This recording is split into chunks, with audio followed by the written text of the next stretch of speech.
We first became aware of Falcon Tenders at the 2021 Monaco Yacht Show. Now that was the brainchild of Mark Pascoe, and of course Mark Pascoe is previously of Pascoe International, quite a high-end builder of really high-performance offshore ribs. And of course Mark himself has quite a substantial heritage in racing, but Falcon Tenders is not about that at all. We have a couple here at London Luxury Afloat at St Catherine Dock in London. And these are the first two boats that Falcon Tenders produced. This is number one here and number two over there. And interestingly, they weren't paid for and commissioned by clients.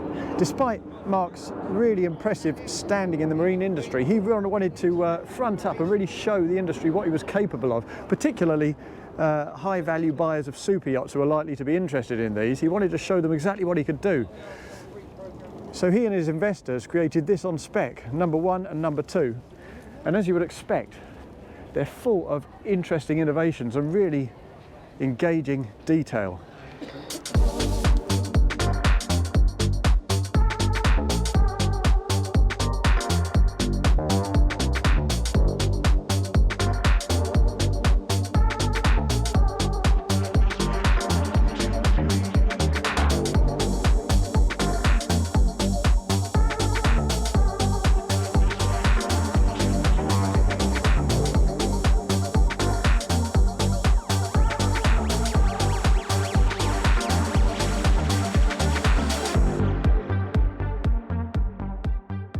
Now, as an early test platform, one of the most interesting elements of this boat is right here under the engine bay at the aft end. Now this is a hybrid model, so what we have here is a pair of Hyundai V6 270s. And what we have next to those, in these little green boxes, are little 20 kilowatt electric motors. Now the batteries for those, 20 kilowatts each again, are further forward of that bulkhead, just below the furniture in the cabin there. We also have a Seakeeper, and we have a pair of Mastervolt batteries further forward there, each 6 kilowatts, so you can run the house loads, the air conditioning and the Seakeeper. So it's a very full and busy engine bay. There's the air conditioning unit over there and the inverter behind that. It's impressive they managed to squeeze everything in, but squeeze it in they have. And what it means in this particular system with this particular boat is that you can run on the plane as a conventional boat using internal combustion right up to around about 40 knots with these. When you come down off the plane to around about 9-8 knots, so you're going to come back alongside the mothership or into a marina. If you're in hybrid mode, well, it'll automatically switch to your electric motors, so you can come alongside without the fumes, without the noise, without causing offence. And when you get back up to speed, if you're in hybrid mode, again, get to 8-9 knots and the combustion engines kick in. And then, of course, they recharge your 20 kilowatt batteries. So you only have about an hour of operation with those electric motors. But because of the nature of this system, that is really all you need. It's very impressive. So if we step back off the aft deck and take a little look down here, well, firstly, you'll see that we have underwater lights, par for the course on a boat like this. We also have a nice thick rubbing strake to take the brunt out of impacts when you're coming alongside a stern. And we also have a grab rail. Now you can of course reposition this, as you can see. There are receptacles in the deck there, so you can reposition it for getting on and off. And if we look further forward, past the accommodation to the bow deck where the helm is, you'll see that there's another one just here for getting on at the bow, and a really neat little system here. If I can just pull that back over, see how beautifully flush that sits when not in use. It's very classy. Let's get back to that aft deck and take a look at some more details, because the steelwork here is absolutely delightful. You take a look at that cleat, that's an absolute work of art. You'd have that on your mantelpiece any day of the week. And there's Mark studiously polishing everything for me as I film. But what's interesting about this is the fact that this cleat, lovely though it is and practical though it is, that's actually a lifting point as well. So it's connected right down through into the hull, nice and strong. And it's the same at the forward end, of course. It's a beautiful thing. We also have deck lights here. This is natural teak out here, incidentally. And we come to the access point to the accommodation here, and rather than operating handles manually, we have a kind of Starship Enterprise style device here. We just hit the button, and that's of course the insignia, the logo for Falcon Tenders. That's a very classy touch.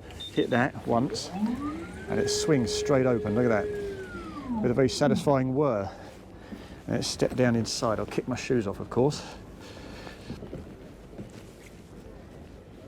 There we are, and in we go. And the quality details, they just keep coming. So this, of course, is where you'll sit to go from ship to shore. A bench seat on either side, nicely contoured. Again, the stitching's lovely, look at that. There's the insignia for Falcon Tenders. And that's, incidentally, that is sustainable Scottish leather. Sustainability is an important part of this boat. And what you're seeing down here, this is, again, sustainably sourced bamboo veneer. It looks really cool. I've not seen that kind of finish before on a boat, and it looks magnificent. Very glossy, but very pale too. And these steps here, it looks like natural marble. That's actually porcelain. So it's much lighter and slimmer. I think about 6 mil there. But it feels fantastic. And they've machined little patches here on the steps for extra grip. And that circular motif is carried on. If I move back onto the bench and look up the way, you see that magnificent skylight up above us, just tinted blue by the LEDs inside that circle. There's great visibility on either side through these long windows, so from a sitting position you see everything you want to see.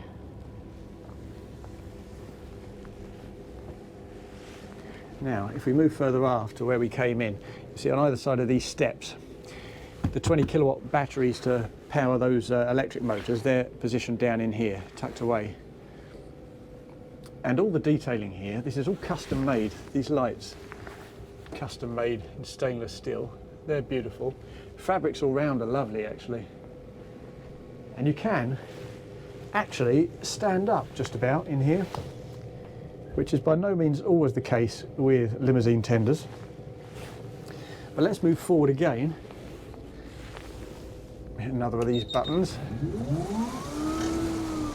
and sweep ourselves up and out onto this foredeck.